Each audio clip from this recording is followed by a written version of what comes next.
गुल खिले गुलशन खिले गुल की बारी है। बहुत जालिमों का जुल्म देख लिया, अब इन कुत्तों की बारी है। मीडिया वालों ने उनको जिहादी घोषित किया, अब गोदी मीडिया ने उनको आतंकवादी घोषित किया। घसीट के ले जा रही है, मारे डाल रही है, तबाही। मतलब किस तरह से एक प्रतिष्ठित आदमी को आप बदनाम कर रहे हो, सवाल सिर्फ इतना है। मीडिया तो उनको जिहादी बता रही है कि वो जिहादी है और वो जामिया मीडिया दलाली करने वाली मीडिया, चाटुकार दलाल मीडिया, बेशर्म मीडिया क्या ही बताएगी। जो अपने प्रधानमंत्री से काट के खाते हैं कि चूस के खाते हैं कि पर्स रखते हैं कि 24 घंटे काम करते हैं कि इस तरह के सवाल करते हो, क्या ही दलाली करेगी। अगर हिम्मत है तो एक बार इंटरव्यू करके दिखाओ। मैं चित्रा त्रिपाठी का इंटरव्यू उनके सामने कहूंगा, प्रधानमंत्री सवाल करो जो हम पूछ रहे हैं, हिम्मत हो तो करके दिखाएं। भाई बताइए, बिदोड़ी मुल्ले कर मुल्ले, उसके बाद मुल्ले काटे जाएंगे, कपड़े बचाने जाएंगे। नहीं है ये बेमतलब फंसाने की साजिश है। एक मिस्र से पढ़े हुए आलिम को, गुलाम रसूल को परेशान करने की साजिश है। अल्लाह देख रहा है, रसूल देख रहा है, भगवान देख रहा है, ये सक्सेस नहीं हो पाएंगे।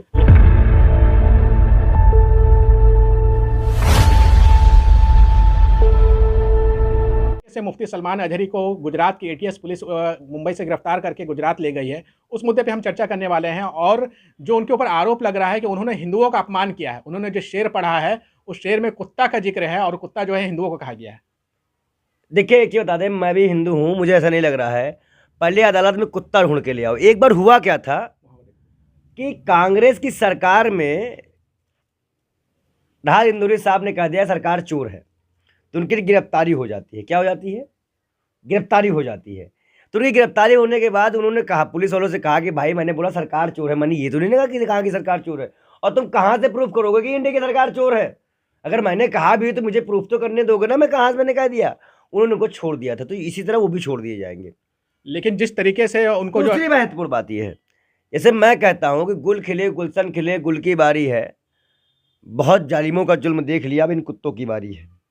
आप भी कुत्ता कह रहे हैं तो आपको भी गिरफ्तार किया जाएगा। भाई मैं कह रहा हूँ, वो कुत्ता को तो पहले अदालत में ले आओ ना, जिसको कुत्ता शब्द बुरा लगा। जो कुत्ता है भाई, बुरा उसी को लगेगा जो कुत्ता मानता होगा अपने आप को, सीधी बात है। तो आपने किस कुत्ते को कहा ये तो बताओ। भाई दौर हुकूमत, भाई मैं तो कह रहा हूँ इजरायली को कह रहा हूँ, चलो इजरायली हुकूमत को हम कुत्ता हुकूमत मांगते हैं। इशारा तो इजराइल की तरफ नहीं लग रहा है। आपको नहीं लग रहा है ना? आपको तो हर चीज, यही बात, यही मुझे लगा था कि आप मीडिया वालों ने उनको जिहादी घोषित किया, अब गोदी मीडिया ने उनको आतंकवादी घोषित किया। जैसे उन्होंने इजराइल का नाम लेके फिलिस्तीनियों की हिफाजत के लिए उन्होंने बताया सीरिया, इराक और लेबनान में, और वहाँ पे सब जगह हम जानते हैं, हमने भी यूपीएससी के छात्र हैं, तो कई जगह कंट्रियों में हुआ। उन्होंने बताया कि हमारी हुकूमत में जुल्म हुआ है, हम क्षमा है जलने के लिए वो हुए हैं, और आज उनकी हुकूमत है, कुत्तों की हुकूमत है, इनकी दौर है। कल हम कुछ ऐसा शेर था, क्या शेर था कि आज कुत्तों की हुकूमत है, कुछ देर की खामोशी है, हाँ। फिर दौर आएगा। ये एक शेर है जी। और कई लोगों ने इसको तो अपने फोटो में भी लगा के रखा है, कई लोगों ने शेर भी लगाया है। कुछ नरेंद्र मोदी के प्रशंसकों ने उनको उनकी इस शायरियों में मीम बनाया है, तो नरेंद्र मोदी ने भी किसी कुत्ता कहा था। कई सांसद विधायक के प्रशंसकों ने इनकी मीम बनाई इस शायरी पे। तो ये एक हस्तात्मक है, एक समझ लीजिए एक जबरदस्ती फंसाने की साजिश है, ये हम कह सकते हैं। और ये साजिश जो है, ये साजिश रची गई है ऊपर बैठे हुए आकाओं से, मतलब गृह मंत्रालय से। लेकिन आपसे जब सवाल करते हैं तो आप मीडिया के ऊपर क्यों आरोप लगाना शुरू कर देते हैं? मीडिया जो है, अच्छा आप बताइए, आपने पूरे वीडियो देखा, कभी मुफ्ती सलमान को कभी पुलिस ने ऐसे भी किया? मैं ऐसे की बात करूं, ऐसे भी किया? घसीट के ले जा रही है, मारे डाल रही है, तबाही। मतलब किस तरह से प्रतिष्ठित आदमी को आप बदनाम कर रहे हो, सवाल सिर्फ इतना है। मीडिया तो उनको जिहादी बता रही है कि वो जिहादी है और वो मीडिया दलाली करने वाली मीडिया, चाटुकार दलाल मीडिया, बेशर्म मीडिया क्या ही बताएगी। जो अपने प्रधानमंत्री से काट के खाते हैं कि चूस के खाते हैं कि पर्स रखते हैं कि 24 घंटे काम करते हैं कि इस तरह के सवाल करते हो, क्या ही दलाली करेगी। अगर हिम्मत है तो एक बार इंटरव्यू करके दिखाओ।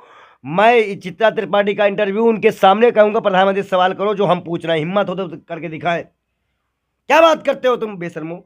वो तो अपने हुकूमत से, अपने लोगों से बात कर रहे थे, उन्होंने कहा कि आप डरो मत, आप परेशान मत हो, बस इतनी बात है। और उसको बेमतलब का तोल दिया जा रहा है। इसमें उनको मैं 2 से 3 दिन में हमारी वकीलों की टीम कोर्ट में जाकर ये मामले को क्लियर कर दी। मुफ्ती तौकीर रजा भी तो भड़का रहे हैं लोगों को। उन्होंने ये कहा कि अगर आप इसी तरह हमारी मस्जिद और मदरसों पे कब्जा करेंगे और इसी तरह हमारे लोगों को मारेंगे तो हम जेल भरो आंदोलन करेंगे। तो क्या गलत कहा? हम खुद उनके साथ जेल जाने को तैयार है, हम डरने वाले। देखिए, हमने अभी तक अयोध्या मंदिर में पूरे शंकराचार्यों का पक्ष रखते हुए पूरी बात रखी, धार्मिक चर्चा पे रखी थी। राम का मुद्दा भी हमने उठाया था, राम जी भगवान राम के हर एक मुद्दे पे हमने बोलते गए, प्रखर बोले, और हिंदुओं के समर्थन में बोले, जो पाप हुआ वो बोले। आज इस देश में इंसानियत की जरूरत है। अगर मुसलमान और हिंदू दोनों मेरे लिए अपने हैं, दोनों मेरी आंख है। अगर चाहे इसको हो चाहे इसको दर्द हो, दोनों मेरी आंख है और दोनों को दर्द होगा। अगर एक नहीं रहेगा तो मैं काना हो जाऊंगा। तो बस दोनों चाहिए। लेकिन बयान देने के लिए मना थोड़ी किया गया है। बयान इस तरह का देंगे, हेड स्पीच देंगे जिसको अब ये हेड स्पीच है तो भाई बताइए, बिदोड़ी मुल्ले कर मुल्ले, उसके बाद मुल्ले काटे जाएंगे, कपड़े बचाने जाएंगे।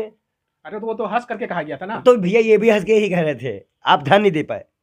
बेशर्मी है ये बेमतलब फंसाने की साजिश है। एक मिस्र से पढ़े हुए आलिम को, गुलाम रसूल को परेशान करने की साजिश है। अल्लाह देख रहा है, रसूल देख रहा है, भगवान देख रहा है। ये सक्सेस नहीं हो पाएंगे। लेकिन रजा कह रहा है कि यूसीसी पहले से लागू है, कुछ होगा हम मानेंगे नहीं, अब कोई मजाक तोड़ी कुछ तोड़ा हम चुप नहीं बैठेंगे। पहले कोर्ट से आदेश लेके आओगे, टाइम निकलवाओगे, तब मानेंगे, ऐसे नहीं मानेंगे। और कोई भी मामला होगा पहले हम भी फैसला लेके आएंगे। हमको भी पक्ष अपना कागज रखने का सबूत देने का समय देना होगा। सीधी सही बात बोलना है वो, हम उनका समर्थन करते हैं।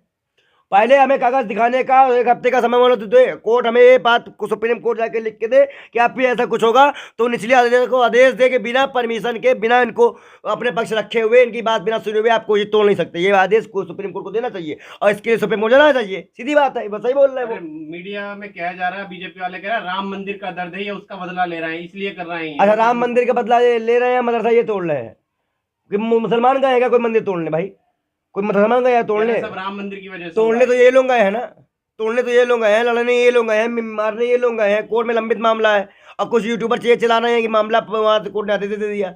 आप कह रहे कि नहीं दिया? बिल्कुल नहीं दिया। कंफर्म है आप? मैं भी कंफर्म था। तो यही चीजें हैं, सुनवाई चल रही है अभी उस पर। तो कैसे इन्होंने तोड़ दिया, वही मैं सवाल कर रहा हूँ। लेकिन जब कार्रवाई दंगाइयों पे होता है तो तकलीफ आपको क्यों होता है? दंगाइयों में मैं एक सीधी बात बोल रहा हूँ कि जब कोई आदमी को आप उकसाओगे, लड़वाने के लिए भिड़वाओगे तो क्या मामला होगा? अरे मैं यहाँ पे घर पे जाऊँ और आपके मकान के सामने बुलडोजर खड़ा हो जाऊँ तो आपका हक्का बक्का हो जाएगा, लड़ने मारने की तैयार हो जाओगे। भाई मेरा मकान कैसे तोड़ दोगे तुम? क्या तोड़ दोगे भाई? मैंने पैसे लगाया, 100 साल यहाँ रहा होगा, मेरा लीगल हो गया। यही मैं बात कर रहा हूँ कि आप मुझे समय तो दोगे ना, समय भी नहीं दोगे। ये सीधी मेरी बात है। लेकिन जो लोग पत्थर चलाएंगे उन पर तो कार्रवाई होगी ही ना। पहले आपने उकसाया ना, आप अब एक्शन दोगे, रिएक्शन नहीं मिलेगा, फिर आप एक्शन करोगे, गोली मार दो। आपने 25 मुसलमान मार दिए, आपने रिएक्शन भी तो दिया ना। आपने 25 मुसलमान, आपको अच्छा, एक पुलिस वाले को 14 साल का बच्चा नहीं दिखता गोली मारते हुए,